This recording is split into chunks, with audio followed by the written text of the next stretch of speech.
تراویح کی 8 رکعت اور 20 رکعت کی تفصیل بتائیں، مسجد نبوی میں کتنی رکعت پڑھائی جاتی ہیں؟ تراویح کی 8 رکعت اور 20 رکعت کی تفصیل تو مشکل ہے، اختصار ممکن ہے۔ تراویح کی 8 رکعت اللہ کے نبی صلی اللہ علیہ وسلم سے ثابت ہیں، بخاری مسلم کی حدیث میں اور عام کتب احادیث میں، یہاں تک کہ امام محمد کی موطا میں بھی یہ حدیث ہے کہ اللہ کے نبی صلی اللہ علیہ وسلم رات میں 11 رکعت سے زیادہ نماز نہیں پڑھتے تھے، رمضان وغیر رمضان میں۔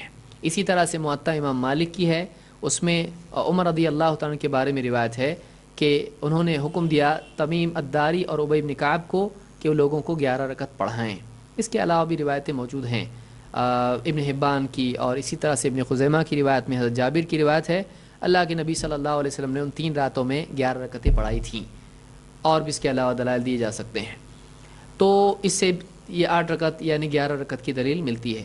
20 رکعت کی دلیل ایک تو ابن ابی شیبہ کی روایت ہے جس میں 20 رکعت پڑھنا نبی صلی اللہ علیہ وسلم کا ثابت ہوتا ہے، لیکن روایت کے وجود کے اعتبار سے، ثبوت کے اعتبار سے نہیں، اس کی وہ روایت معتبر نہیں ہے۔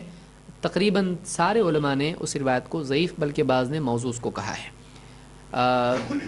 تو یہ ثابت روایتیں نہیں ہیں۔ اسی طرح سے صحابہ سے بھی جو روایتیں ثابت ہیں وہ یعنی آئی ہیں وہ بھی ثابت نہیں ہیں۔ تابعین کا عمل اس میں ملتا ہے کہ انہوں نے 20 پڑھی، تو تابعین کا عمل صرف 20 کا نہیں ملتا ہے۔ امام عینی کہتے ہیں، علامہ عینی جو حنفی مانے جاتے ہیں، وہ کہتے ہیں اپنی کتاب عمدۃ القاری میں اس میں کافی اختلاف ہے، اور امت میں 10 قول اس کے ہیں، 11 بھی ہے، 16 بھی ہے، 20 بھی ہے، 24 بھی ہے، 28 بھی ہے، 36 بھی ہے، 39 بھی ہے، 41 بھی ہے، 47 بھی ہے۔ تو اب ایک عدد اس کا کوئی ہے نہیں، تو امت میں سارے عمل اس کے ملتے ہیں۔ تو تابعین سے 47 رکعت بھی ملتی ہے۔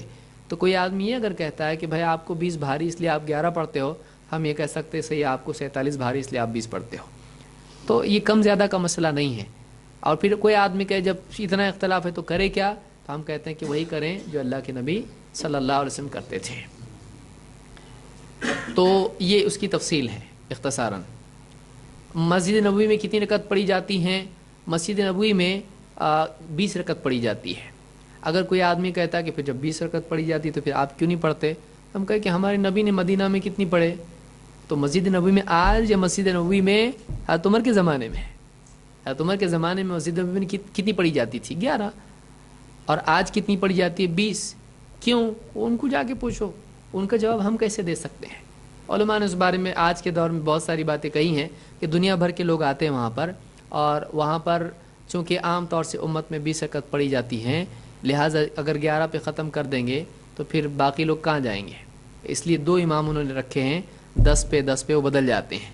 تو جتنے لوگوں کو 11 پڑھنا ہے وہ ایک کے ساتھ پڑھ کے 10 پڑھنے کے بعد پھر 3 وتر پڑھ لیتا ہے۔ تو اس طرح سے جو بھی چاہے وہ 11 اس طرح سے 3 وتر یا 13 یا 11 پڑھ سکتا ہے، تو اس میں کوئی حرج نہیں۔ 13 رکعت کی روایت بھی ایک روایت میں ملتی ہے ہم کو، حضرت عائشہ کی روایت میں سے۔ اس کی تفصیل میں اپنے دروس میں بھی ذکر کر چکا ہوں، لیکن یہ بات علماء نے ذکر کی ہے۔ اگر کوئی آدمی کہتا نہیں جب مدینہ میں وہ ہے تو وہ حق ہے، تو پھر مدینہ میں عید کی نماز میں کل ملا کے 12 تکبیرات ہوتی ہیں، تو جو آدمی 20 مان رہا ہے وہ 12 بھی ماننا چاہیے، لیکن وہ نہیں مانتا ہے۔ مدینہ میں رفع الیدین بھی ہوتا ہے، نہیں مانتا ہے۔ آمین بالجہر ہوتا ہے، نہیں مانتا ہے۔ مدینہ میں نماز کے فرض نمازوں کے بعد اجتماعی دعا نہیں ہوتی ہے، نہیں مانتا ہے۔ پھر جو آدمی مدینہ کو دلیل بنائے وہ اپنے دل کے حساب سے نہ بنائے، پھر ساری چیزوں کو بنائے، تب بات سمجھ میں آئے گی۔ اپنی مرضی کی باتوں کو دلیل بنانا اہل ہوا کا طریقہ ہے، خواہش والوں کا طریقہ ہے، علم والوں کا نہیں۔ اور مدینہ کو دلیل بنانے کی بجائے مدینے والے کو دلیل بنائے تو کتنا اچھا۔